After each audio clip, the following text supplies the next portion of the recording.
Daawwattootaa fi dhaggeeffattoota FIB akkam jirtu bakka jirtanitti nagaan keenya isin bira haa ga'u. Kuni qophii gola maatiiti. Qophiin gola maatii qonnaan bultoota waliin turtii taasisuudhaa fi ooltee bultee isaanii iyyaafachuudhaa fi qe'ee isaaniitti argamnee jirra. Isaan eenyu, haalli bultii ijaarama isaanii maal fakkaata, haalli guddisan ijoollee isaanii maal keessa darbanii maatii isaanii ijaarratan kan jedhu isaanirraa odeeffanna. Qe'ee isaanii keessa jirra. Qe'een kun qe'ee eenyuti kan jedhuuf garuma isaaniitti walumaan ol seenne isaan waliin wal barraa nu hordofa. Nagaa oltanii nagaa bultanii isiniin jedha akkam jirtu? Nagaa keessanii jirra kunoo. Baga jiraattanii tole FIB irraan dhufaa maatii keessan wajjin turtii taasisuudhaaf gara keessan dhufe meenu simattanii moo akkam? Ayyee tole nagaa jirtu eenyu isiniin jedhu isiniin maqaa keessan aadde Masarata nagaadha haalli jiruuf jireenya keessanii akkam? Tole galatoomaa akkamii sareen nan nyaattu ni garuu inkiisteerti galgala tole warri kun jirtu nagaa keessanii akkam? Naguma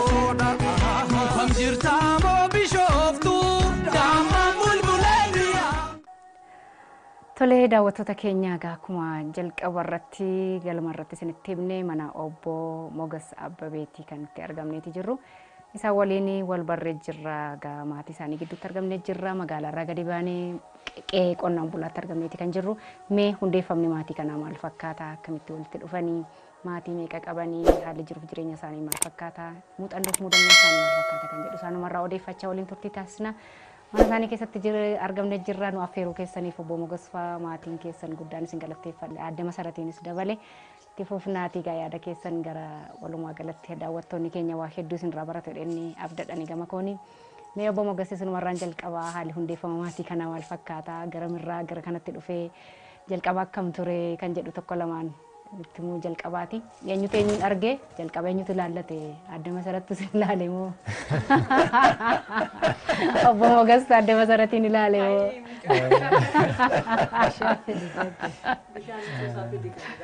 Tole galatoomaa jecha maqaan koo Mogas Abbabaan jedhama.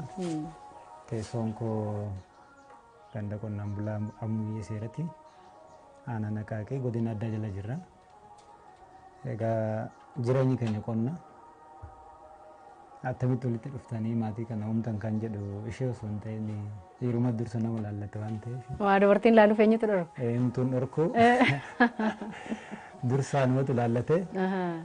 Egaa fedhumaa walitti dhufne. Fedhumaa walitti dhuftan? Walitti dhufne murteessinee kun amma kana geessan maatii kana horannee jireenya summannee kun as geenye jirra. Tole mee amma haalli hundeeffama keessanii jalqabarraa akkam turtanii eessarraa gara kanatti dhuftanii amma maatii meeqa horattanii jirtanii amma ijoolleen jiru mee akkamii haalli bultiif jiruuf jireenya keessanii maal fakkaata?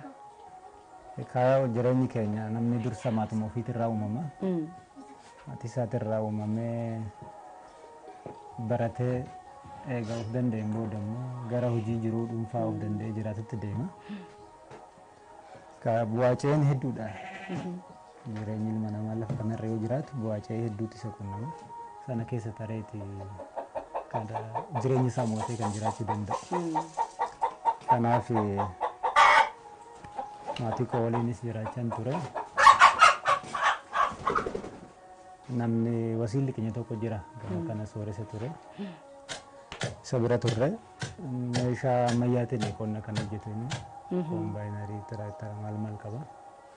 Isa biratti akka gargaaraatti seenne achitti nus waa xiqqoo guduunfachuu jalqabne.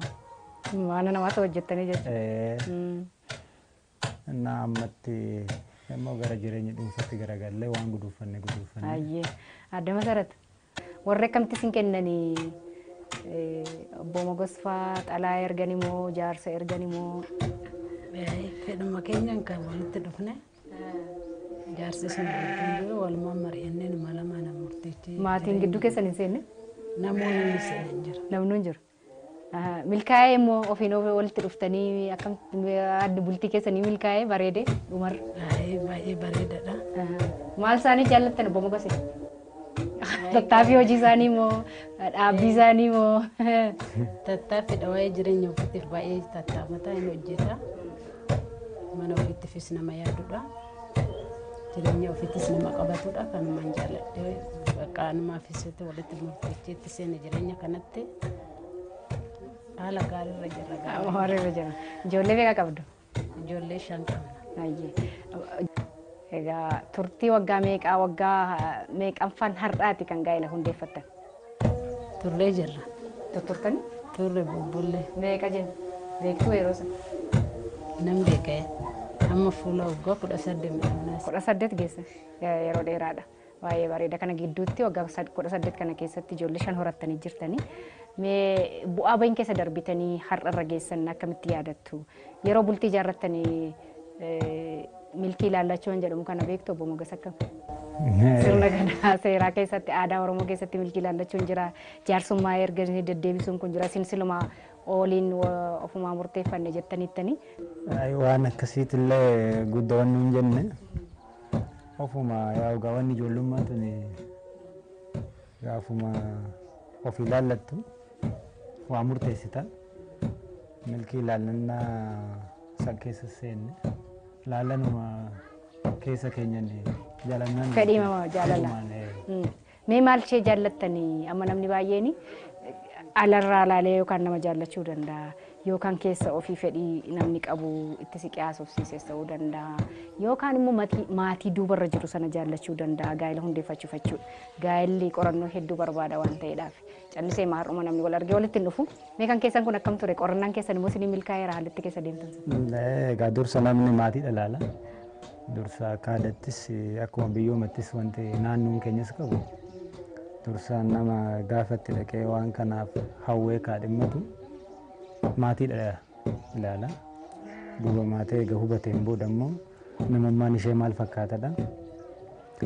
Nama safuu aadaa ofii kabaju ta'uusaa egaa hubateen booda karaa oduu koo ta'e namni kun anaaf gaariidhaan jedhu sanatti murteetti galta jechuudha. Kanaan murteeffadhe. Maatii duubarra ilaalta.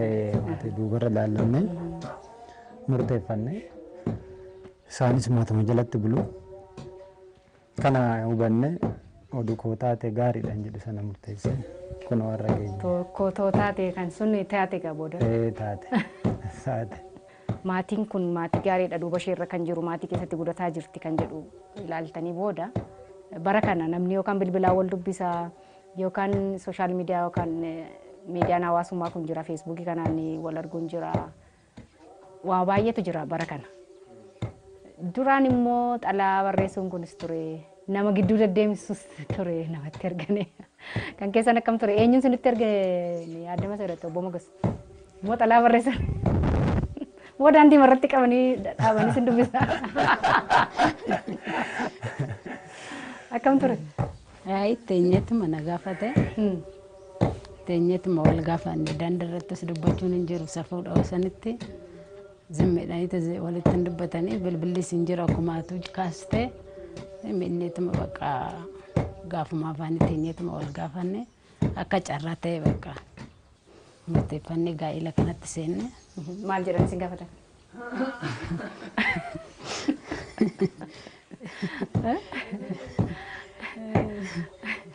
Inni gaa dagatamuus hin danda'a. Waalee hin dagatamu inni guyyaa jalqabaa sun hin dagatamu. Cidha gootan moo akkamii obbo Mogas? Waan kana egaa dubbichi gaafii dhuunfaa walitti himnee waliigallee murteessineen booddee wal fudhanneetuma gallee manatti. Manumatti? Waliigallaan maal abbaa inni kana? Nu lamaantu murteessa namni qaamni sadaffaa booddee dhimma hubachiifnee inni wal fudhannee gallee egaa maatii horanneen booda nama gidduutti ijaarsi lama dhaqee waan gaa'illi barbaadu baasittis oduu waliin galchine haa xumurru jenneetu manguddoo lamaantu xumurre waan barbaachisu seera isaa waraqaa gaa'ilaa maal jedhamu sana raawwatanne akkasuma bal'aasaa baasii addaafis ni saaxilamne akkasitti xumuranne. Si walii galaa manuma keessan jiraachuu jalqabde. Manuma keenyatti. Isa kana gabaabachuu kan barbaadu kanaaf inni kaan garuu qabeenya walirratti ilaaluun jira. Amma yeroo ammaa kana gaa'elli bara kanaa keessumaa maal qabaasa jedhu duubarra qorachuutu jira jalqaba qabeenya qabamoo hin qabu waliin horannaan hin jiru. Inni kun inni heddummatu yeroo ammaa kana nama muraasa bira jiraachuun ni mala ta'a. Erga walii galanii booda immoo cidha guddaa barbaada yookaan gara dubartiitii yookaan gara dhiiraatiin cidha guddaa fi baasii guddaadhaan hawaasa hedduu irratti hirmaachisanis sana gochuutu jira. Kun baasii hin barbaachisneef saaxilamuu fi booda immoo mana ofiitti gaafa deebi'anu wal abdeen illee sababa sanaan haalatti mudachuu danda'utu jira waan ta'eef. Mee duubatti isin deebisa mana namaaf hojjechaa akka turtan kan jedhu anis illee waa dhaga'een jira. Mee akkam ture adda Masarat wajjinis kan wal bartan yeroo mana namaa isin hojjetaa turtan immoo erga of dandeessaniiti immoo akkam ture haalli keessa turtanii bu'aa bahee jiru mee nutti himaa mudannoo muuxannoo keessanii. Egaa mudannoon maatii koo biran ture. Gidduudhaan kufaatii mootummaa Dargii fi ce'umsa mootummaa wayyaanee keessa barumsa ni dhaabne. Barumsa addaan kun yeroo sana. Naannoo kanatti immoo manni barumsaas waan xiqqoo barbadaa'ee fi akka waggaa 4-5 kana tureera. 1986 irra baname yeroo sana immoo manni barnootaa gara dursa afaan Amaariffaatiin Dargiin kan barsiisaa ture gara qubeetti jijjiire. Anas naannoo akka waggaa 2 kana baradhee yoo ilaalu bakka xiqqoo hojii daldalaatiinis maaliinis maallaqa waan barreef barnootitti deebi'uun xiqqoo tabba nuti taate. Achumaan gara obboleessuma abbaa keenyatti gama kana jira. Aanaa Liiban Cuqqaalaa godina Shawaa keessa jira. Achi siidhate bakka konkolaataa oofuu kana baruun qaba jedhee murteeffate. Kaayyoo konkolaataa bituutti qabdu moo? Bakka ishii sochoosuun sun waan guddaa fakkaatti natti mul'atte. Ishee sana gaafa sana achi galee innis fedhii koo na gaafate. Osoo baratte sii wayyaa kun homaa si fayyadu barnootatu bu'aa qaba baradhumaan jedhe waan bu'aa barnootaa waan beekuuf inni. Lakki ani hin barbaadu jedheetuman kan gorsa isaa sana gara barnootatti na dhiibuu san didee garuma kanatti gore. Garuma qonnaatti gore konkolaataa qonnaa qaba isaan hojjechaa turre kan haamee dhoos kombaayinara qaba. Sarratti ogummaa kana babbare.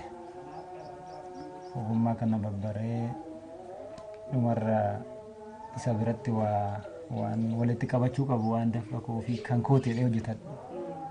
Egaa walitti qabadheen booda nama jalatti buluun yaa ulfaataadha bakka fedhii keetiin ooltu achiitii of danda'ee jira amma waan ta'e taate waan qotii xindii takkanaa bittu eegan waa qabadhe.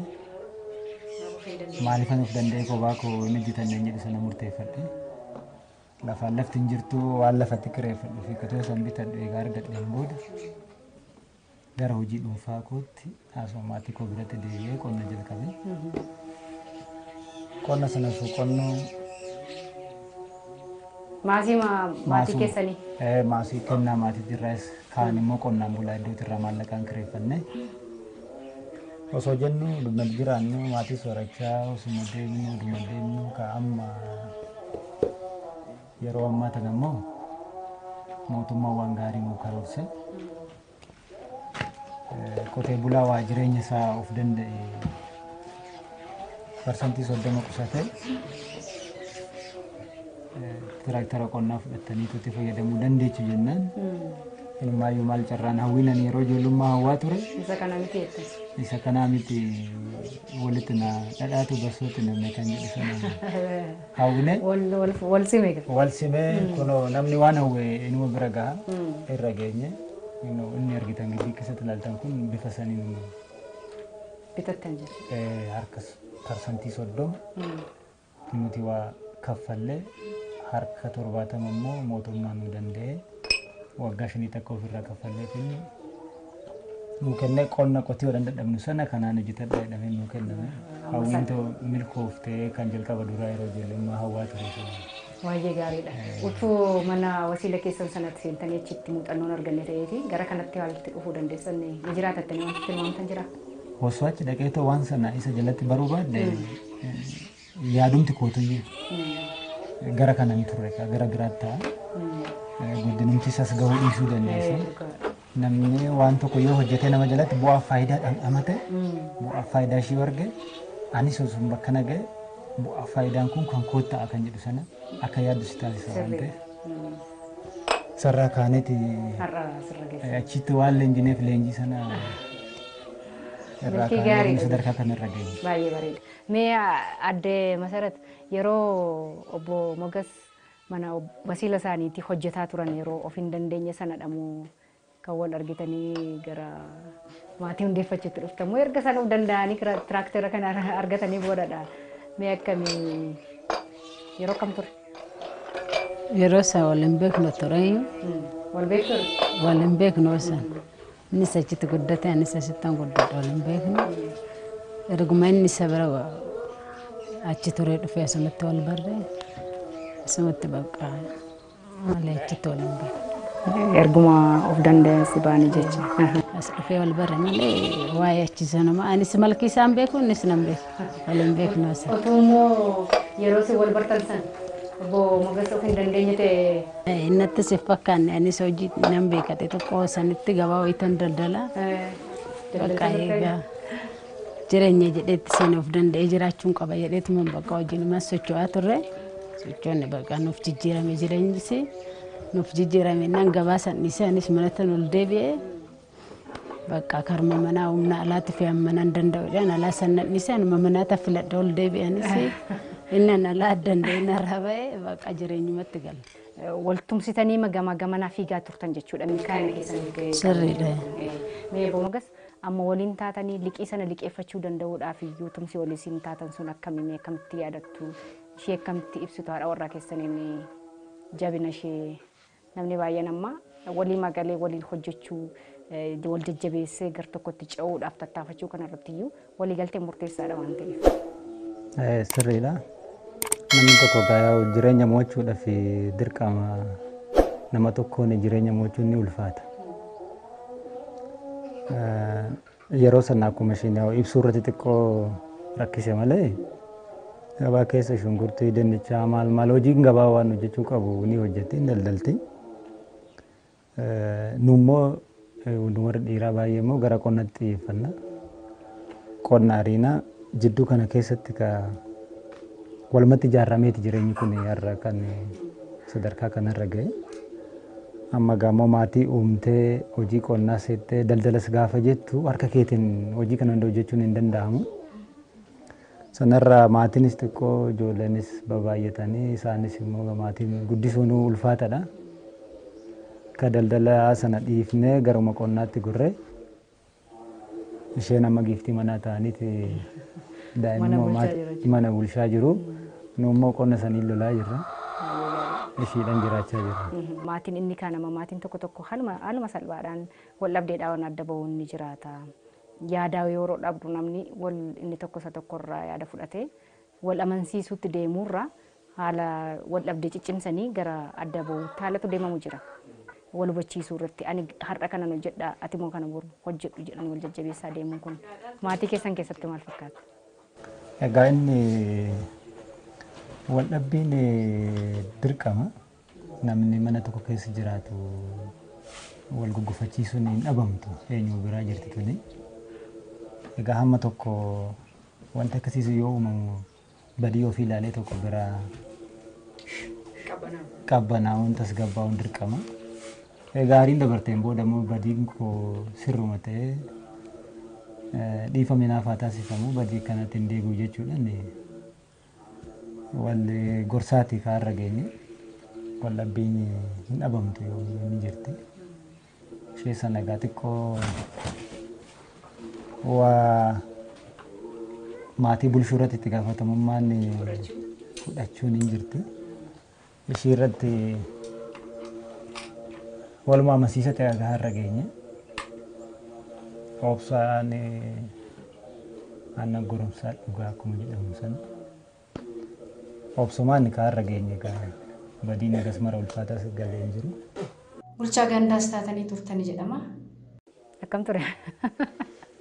Qonnuma keessanitu yookaan tattaaffii keessanitu gara sanatti sin ceesise moo hirmaannaa sin dhimma hawaasummaa keessatti qabdantu gara sana sin geesse hangam bulchitanii aanaa ganda erga bulchitanii booda immoo akkamitti gadhiistan? Bulchaa ganda kana gara waggaa 7 kana hojjenne. Maarree to'annuma keessan jala turte jechuudha gandi kun. Waggaan 7 salphaa miti. Waggaa 7 tokko hojjenne. Odeeffannoo kana immoo isinicha akka Asuma balbala marraan fudhadhee moobaayilii asuma fudhachuun keessan gaariidha. Jireenya hawaasummaa keessatti beekti haqaa fi iftoomina kee fi madaallii keetirraa kan ka'e itti gaafatamummaa sasii laata hawaasni bal'aa kun sanaan hojjechaa turre bulchummaadhaan akka waggaa 7 kana hojjedha. Hojiin bulchummaa tuni waan baay'ee qabdi. Abbaa dhimmaa lamatu si bira dhufa. Lachuu qixa gammachiisuu hin dandeechu. Murteessitu keessatti tokko muufataa ta'uun dirqama ta'a. Achi keessatti galateeffamuunis jira, komatamuunis jira, waan lamatu jira. Inni guddaan kana osoo hin ta'in bara 2008 beelatu rukute roobni dhabamee naannoo kana. Roobni dhabamee yennaa midhaan babbadu gargaarsa hin beeku hawaasni iddoo kana akka aanaa kanaatti amala jireenya seeftineetii kana baay'ee hin beeku. Achi keessatti gaa maaltu muudame magaalli kun magaala ta'ee hojii qonnaa baay'een qabu jedhamu gargaarsi kennamtu sun hojjetaa anaafillee haaraa dhimmi ittisa balaa jedhamu sunis xiyyeeffatee iddoo kanatti balaan kun uumama jedhee ittiin qophoofne rakkoon beelaa kun galli jennaan hooggansuma isatti dhiyaatee jiru ko ofii kennate sana komata nam biraan komatu. Maa dhabnee isa tunuunii jenni immoo attamitti gargaarsa gandi ollaa argatu nu dhabnee kan jedhu komiin ka'e. Anumtis yeroo dheeraa baay'ee waan irra tureef hojiin funni jira kaa. Balaa saniin komiinis hin ka'e. Ayyee ani galuun barbaadaa galatooma nama kan biraatti godhaa jenneen balaa saniin galatoo jennee irraa baane gara mana keenyaa galle jireenya dhuunfaatitti galle. Mee amma maatiin tokko gaafa jiraatu qobaan jiraatu kaanillee ofitti fidee bulchuun jira gargaaruun jira hanga humna ofii jechuudha. Akkuma isin nama birallee teessanii waa hedduu ofii barattan san maatiin kun immoo kaaniif fakkeenya ta'ee yookaan ijoollee of hin dandeenye ofitti qabee bulchuu akka danda'utti haalatti isin nama gargaaraa ofitti qabdanii hojjechiisuun hojii ofii namarraa bartanii ofii of dandeessan kana muuxannoo dabarsuu irratti waan isin hojjechaa jirtan jira. Egaa namni waa rakkatee beeku namaaf ni naha. Maaliif isa mudatee darbe waan ta'eef namni kun bee osoo gargaaramee akkumaan sadarkaa irraa ka'ee as ga'e kana gahuu danda'a kan jedhu sana yaada namni. Nama waan baay'eedhaan madaalta. Namni sun daandii guddinaa of keessaa qabaanan gargaarsa xiqqoo yoo argate akka of danda'u yoo itti amante yoo gargaarte boru sadarkaa sii oliyyuu tarkaanfachuu danda'a. Kanaaf namoota na bira jiran amma tokko anas gargaaranii humna isaan na biratti dadhabanii dadhabbii gatii humna isaanii argatan saniin waan ittiin godhachuu qaban gorsaati jirra kan of danda'anis jiru. Taansa immoo namni hojii dhuunfaa soo hojjetu karaa itti jireenya hawaasummaa keessatti namni wal gargaaree guddatu namoota ijoollee lama akka fakkeenyaatti kan iddoo gaariirra gahanii oduu isaanis dubbisne kan waa ibsuu danda'an jiru. Maatii kana keessatti kan guddatan jechuudha. Gargaaramanii. Gargaaramanii. Namoota obboleewwan kan koos kan baratan oduu mana hojii dhuunfaa koo hojjechaa jiru isaanis gargaaree barnoota isaanii xumuranii akka hojjetaa ta'an geessiseera. Egaa amma umurii teenya tanaan xiqqoo jireenyuma teenya of hin dandeenye tanaan ofillee gargaaraa nama kaanis gargaarati. Maatiin baratte ani akka kootitti hin baranne akka koo akka hin taane baradhaatti hojiin barumsaan ulfaata waan ta'eef keenya kun ulfaata jireenyis baay'ee nama dhiba. Nuti immoo lafas hin qabnu. Maatirraa waan nama qooddanne jijjiiramne egaa jireenya immoo kanuma caalaa boodatti rakkisaa ta'a waan ta'eef yaa ijoollee baradhaadha.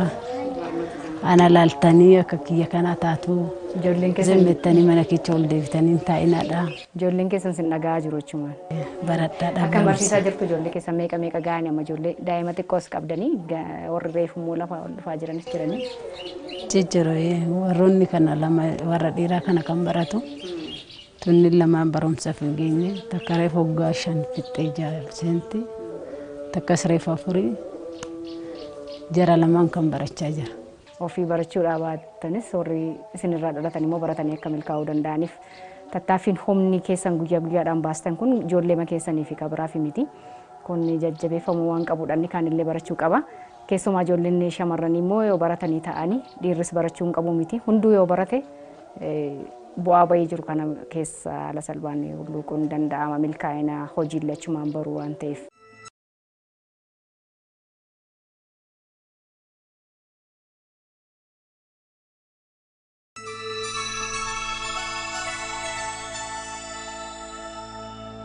Maqaan koo Abbitti Mugasiin jedhama. Kan baradhu kutaa 5. Kan barnoota keetti cimaadhaati. Homaan jennu ba? Homaan jennu. Meeqa fa'aa baate ma bara darbu? Bara darbu. Bara darbee 7ffaan bee. 7ffaa baate. Barana ta'utti kamitti baatan baran barnoonni akkam ture? Barnoonni shaggaa ta'eeti. Koronaa kanaaf xumura irratti addan beekaa. Koronaa kanaaf adda kuttan. Manatti isin ergamaa ture haalli garuu barsiisuu akkam? Shiittiidhaan maal kana yaalaa turtan? Inni jaalle buusarra. Akkasii. Tole koronaan kun akkamii akkamti namatti darba maal beektu ofirra irraa ofitti saartuu garuu ijoolleen kun? Ofirraa ittis naamma. Maal gootaniifa? Tuttuqqaa walii dhiisuu. Na wajjin deemuu meetira tokko lolaa siquu. Guddeenyina deemee namni dhiisudha. Nama wajjin walitti dhuftanii. Ofii hoo harka dhiqachuun maal kun jira? Jira gaarii amma dandeenyu numa. Gabaan naqxu ammatti fakkeenya? Nan naqa. Maal gootee dhaqxe yeroo gabaa dhaqxu? Kamitti irraa feegda gabaa keessatti? Maalan godha irrumaa siqatan amma hin danda'u nan deema amma hin dandeenyu. Humna koo. Maaskii kana hidhachuun jira? Isan bitanne. Isan bitanne. Ijoollee maal gorsita? Obbolaa kee kanaan maal gargaartaa? Kan gaafamin maal fa'aa gorsita? Afaan badaa hoggaa nama arrabsan isa wanna akkanaatirraa of deebisaadha. Jedhee nan gorsa. Kan biraa barnoota takka cimanuu maal gargaarta? Barnoota amma gorsuun baay'eedha godhe. Ati cimaa taanaan isaan si hordofanii boodarra cimu waan ta'eef. Maal ta'uu barbaadda fuulduratti? Waa'ee hojii. Barattee maal ta'uu barbaadda? Baradhee ta'u. Oduun doktora ta'ee baay'ee gaariidha. Doktora ta'ee baay'ee gaariidha miti. Taata jabaannaan ishee. Jabaadha. Tole mammas guddaan sin galateeffadha gara keessanitti dhufeera. Mee isiniin maatii kana keessatti maatii kanaaf maal isin miseensa maatii kanaati moo warra kanaaf maal isin moo ollaadha? Ati maal isin baannes keessa? Ani haadha. Haadha eenyuti? Haadha. Haadha Obbo Mogasii? Ayyee mee Obbo Mogas akkamitti guddistanii yeroo ijoollummaa akkam ture? Akkasumatti nan guddise egaa. Akkam? Akkanumatti. Akkuma kanatti? Akkuma guddatee kanatti argitanii moo? Daa'imummaa malee. Harmoo hoosistanii akka daa'ima kanatti guddiste. Mee amma akkamii haal jajjabinni isaa daa'imummaarraa qabdee waa isin rakkisnee homaa? Waan na takka. Waanuma nu dhibee hin qabu. Ogum. Isin ergamee isin tajaajilee sirriitti. Yeroo ijoollummaa Qonnaanis ta'ee horii eegisaanis ta'ee waa hundumaa nu qarqaara. Ollaa mijattu ammasuma jettanii? Ollaa mijattu ammasuma? Asuma jirra. Ijoollee guddisuu irratti ijoollee gorsuu irratti akkoon immoo gahee guddaa qabdedhama. Isin akkamitti ilaaltan? Gorsina kin osansa. Badambiitti malee. Maatiin kun akkamitti ilaaltanii akkasin barbaadan isinii ta'eeraa ilmi keessan maatii kana keessatti? Badambiitti. Gorsinaa fi guddisna immoo nuyis. Maal qabna ree? Hundeeffama maatii tokko keessatti maatiin tokko akka milkaa'ee boruunsaa bareeduuf yookaan ammoo maatii isa kaaniifillee fakkeenya gaarii ta'e akka umurii dheeratuudhaa fi maatii hundee qabu horachuun dirqama ta'a. Mee maatii tokkoo fi maatiin tokko fakkeenya nuu ta'uu waan ofi yoo kan jedhamu yoo maal ta'edha. Abbaa warraa fi haadha warraa gidduutti yoo maal jiraatedha kan milkaa'inni maatii tokko galma ga'u. Tole maatiin tokko bu'uura irraa kaasee hundeeffamee bu'uura qabeessa akka ta'u gochuudhaaf tokko mariin murteessaadha. Marii taansee rakkoolee uumamtus nama gattaa'ee mari'ateetu hiikkata waan ta'eef karaa nagaatiin. Inni lammataa immoo obsa. Obsi dirqama. Ilma namaa ta'ee dogoggorrii fi rakkoon ani nuumu jechuun hin danda'amu. Maatiidha hooggana utubaadha waan ta'eef waan uumame sana karaa nagaatiin taa'anii akka itti hiikkachuu danda'an. Isaan gidduu keessa jiraate taanaan maatiin sun yoomiyyuu maatii hin diigamne maatii fakkeenya ta'u jireenya ofii mo'atee jiraatu ta'a jedhaan. Inni kun jira maatii kana keessa. Jira. Jiraanni nu as geenyetti. Manni barumsaas ka dargiin nu bane diggata biratti jedhee aga kutaa 4 qofa. Naannoo kanatti jechuudha. Naannoo kanatti agas ture. Naannoo kufaatiidhuma dargii irratti immoo kutaa 5 dabalame. 1983 yoo mootummaan dargii kufuu ji'a caamsaa keessa kutaa 5 baradhaa yeroo sana. Jidduudhaan sun kufaatiin mootummaa ni gale. Kufaatiin mootummaa tokko yoo uumamu hagam dinagdee biyyaa keessattis guddina namaa keessattis dhiibbaa akka qabu akka kootti waan irra ga'e irraa ka'ee nan madaala. Oduu sun uumamuu baate nu yeroo sana barumsa keenya jalanii tarraa ootan abbaa carraa meeqaa ta'uu dandeenya. Sadarkaan barnoota keenyas gufatee nafuu ture. Gidduudhaan namni waggaa takkaamutti ji'a takka mana barumsaa daree keessaa hafe taanan ilaalchisaa waan biraatiin qabama gara biraatti ta'a. Barumsaaf iddoon kennu jechuudha. Balaa saniin akka waggaa 5 kana barumsa iddoo kanatti hawaasni siin arganne manguddoon maaliin eega mootummaan sun tasgabbaa'ee nagaan bu'een boodammoo akka manni barumsaa banamu hin taasifame. 5 fi 6 ni baranne asii gaatana yoo fixxe Bishooftuu yookiin gara wanni yoo deemte malee carraa barnoota biraa argachuu hin dandeessu. Yeroo ammaallee naannoon keenya haala mijataa qaba. Iskuulis banatee qophaa'inas banatee oduu carraan akkas yeroo sana jiraate hin dhabnu ture. Barnoota teenya hin xumuranne ture. Garuu gidduudhaan sadarkaa achititti deemnee barachuun xiqqoo mana kireeffattee maal jettee jiraachuun tabba waan taateef barnoota teenya tanaan addaan kunne. Gara of jiraachisuutti madda galii dhuunfaatti. Gorree qonna teenya haleellee kun ana jalattuyyuu nama hojjetaa 4-5 qacareen kanan hojjechaa jiru. Hojuma qonnaa kana hojjetu. Hojuma qonnaa kana isaan faana anis cinaa dhaabbadhee baay'ee ulfaata. Sana biratti egaa hin jira akkana daboo jedhama waan fala deemtaa hiriyaa qabdutti yaammattaa. Bifa saniin hojjetama hojiin qonnaa malee kophaa keellee kan dhiibdee dandeechuu miti. Akkasitti dalagaa jirra. Kan horii bobbaasus horii isaa bobbaafata. Qonna deemu gara qonnaa deema. Dhumarraa hunduu galgala yoo walitti galeedha wal argaa. Hunduu bakka oola. Bakkee oola hunduu. Abbaa wajjiniin ijoollee wal arguun kun hangamii akkamitti ilaaltu? Ganama barii kaatan iddoo isaan ciisanitti gattanii deemtanii galgala deebitanii yeroo dhuftan akka maatiitti yoo ilaaltan jechuudha.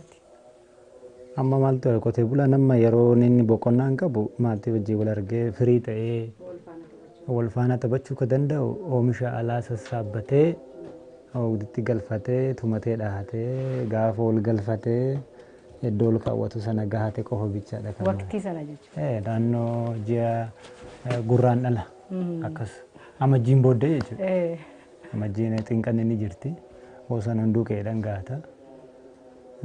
Taane tumeet gara madabaraatti naqata.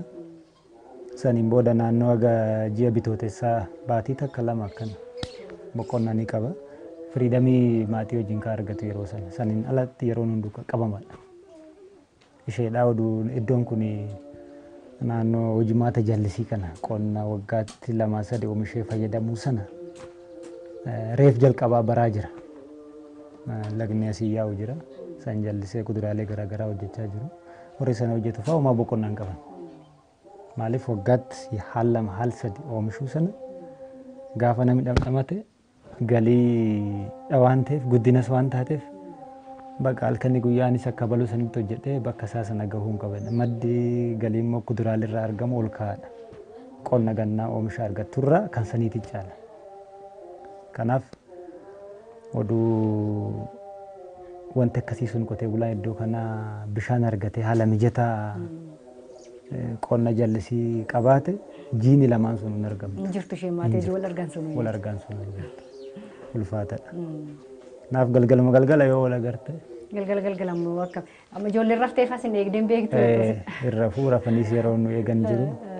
Yeroo gaa'usuun rafinis itti dhufne immoo ammuma taate sana daqiiqaa muraasa jaalala maatii jedhamu sana kam jirtu inneeti waliin dabarsine. Eessa ooltee akkam turee barumsa akkasii akkamii hammam milkooftee hammam dadhabdeedhaan ijoollee ofii sakatta'anii ilaaluun kun yeroo nutti argamu hin jiru jechuudha. Hin jiru yaa saatuma qabnutti yoo arganne waan tokko nu gaafatu. Waan akka meeshaa ittiin baratan kana fite yeroo mana barumsaatitti kana fidaan hin jedhanii jiru yoo jedhan maalirra jirta jedhanii yoo ogguma inni nu yaadachiisu yaadanna. Irra caalaa gaa waan kana immoo maatii to'achuu fi guddisuu keessatti haadha gahee guddaa kan qabu ka abbaatis akkuma jirutti ta'e to'annaa hordoffiin hin galu nyaatan malee hin bahanii achi galanii qoonqoon qabe manumatti deebi'u isheedhaan walitti dhufeenyi guddaan kan jedhu. Adda Masarat isinitti deebi'eera. Obbo Mogosiin amma maatii keessatti yoo ilaalle maatiin durii sun abbaa warraa isaanii maqaadhaan waamuun hin jiru. Eenyu jettu isin Obbo Mogosiin? Abbaa abaluu haadha abaluu waaliin jedhanii wal waamuu jira. Kun kabaja. Mee akkamitti wal waamtu? Akkasuma ilmi keenya hangafa abbittiidha. Abbaa abbitti jenna malee madrasii qaba maqaadha wal yaamnee hin beeknu. Maqaa waamne. Innis dhufee haadha abbitti akkuma mul'atan jedha bakka akkasumatti wal maqaadha waamtan. wal yaamnee hin beeknu. Dogoggortanii maqaa wal waamtanii hin beektanii amma? Wal yaamnu maqaadha. Otoo waamtanii maal jedhu Obbo Mogos? Maal waan jedhan isinitti fakkaatu?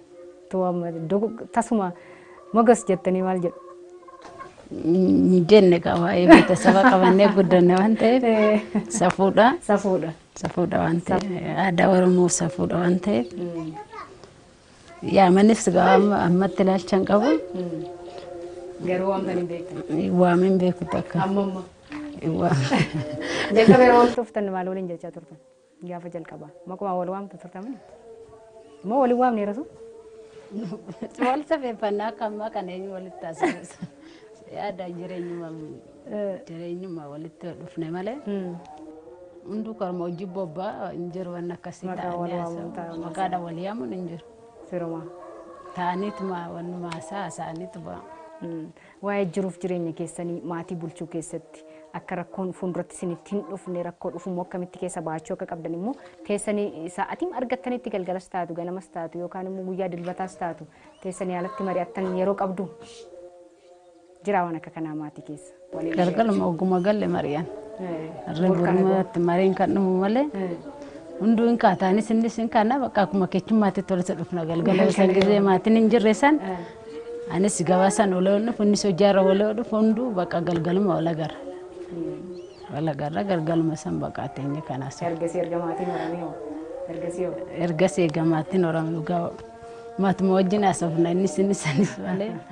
Eenyutu rakkoo falsiisame maatii kana keessatti? Isa malee ana. Tole mee gara dhimma hawaasummaatti isin deebisa Obbo Mogas. Akkuma gammachuun jiru dallansuunis jira waan ta'eef hawaasa keessatti dhuumaa namaa keessatti waan ta'eef walitti dhufeenya hawaasummaa wajjin qabdan akkamii? Jireenya hawaasummaa jechuun jireenya hawaasummaa keessatti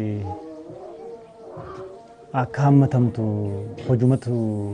hojuma keetisaan keessa si galcha. Hojiin qonnaa akkuma duratti caqasee sitti hime hojii kophaa hojjettu miti.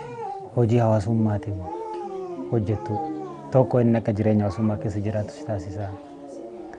Jireenya hawaasummaa keessa gaafa seente isa amala badaa qabu gorsitaa isa namoo amala hojii dhiisee akkana hojii ofii hin kabajne immoo maaliif akka hojii kee hin jaalanne kan jedhu sanas gorsitaa. Jireenya hawaasummaa waan baay'ee qaba. Innaa sana keessa jiraannu isa nagaatu jira, isa dhugee machaa isitti dhufutu jira. Achi keessatti obsa baay'eedha.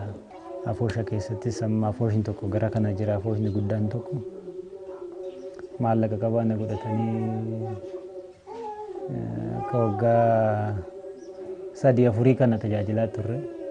Sana booddees hojiirra eegatinis to'achuun ni jira. Waanuma beekumsa qabnu waa barannee waa arganne saniin jireenya hawaasummaa keessatti waa calaqqisnee itti fayyadamaa jira.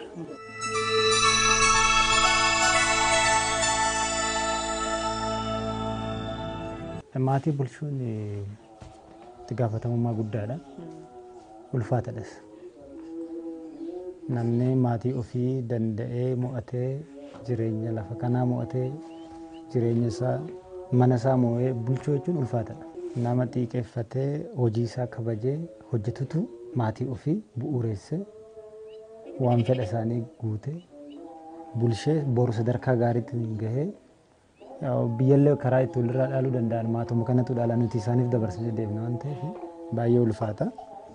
Namni garuu hojii ofii kabajee rakkoo isa mudate karaa nagaatiin taa'ee mari'atee hojii itti bobba'uu qabu, ittiin maatii ofii bulchuu qabu. Gaafa akkasitti taa'ee hubatee itti deeme ofii fi miti ga'ee ofii dhuunfaa maatii isaa miti ga'ee biyyaa keessattuu fakkeenya guddaadha waan ta'eef maatii keessatti gaafa ilmi tokko ga'ee jabaate immoo si harkaa xiqqoo yommuu humna horate waan ati jettuun dhagahuu dhiisuunis ni jira. Dargaggummaa yeroo dhufte nus keessa tarree waan ta'eef maatii yeroo sana irra caalatti maatii ofii gorsuuf karaatti galchuu karoorsuu amala badaa akka qabatanii tuun guddanne gochuun yeroo isaan humna horatan yeroo daa'imummaallee si jalaan baane waan ta'eef rakkoo hin qabu. Gaafa inni ga'ee humnoo ati cal jettee gadhiifte sanaan inni badaata ofiifis hin ta'u maatiifis hin ta'u biyyaafis hin ta'u. Eessa akka oolu eessa akka bulu amala akkamii hiriyaa akkamii wajjin akka deemu laaltee gorfachuun kan keeti. Hundinuu oduu akkas godhe boru lammiin sun lammii maaliif ta'a? Lammii amala gaarii qabatee bahee jaalala biyyaa keessattis guddina biyyaa keessattis gahee olaanaa fi dirqama ofii bahuu ta'a. An jedhuun ergaa koo dabarsa.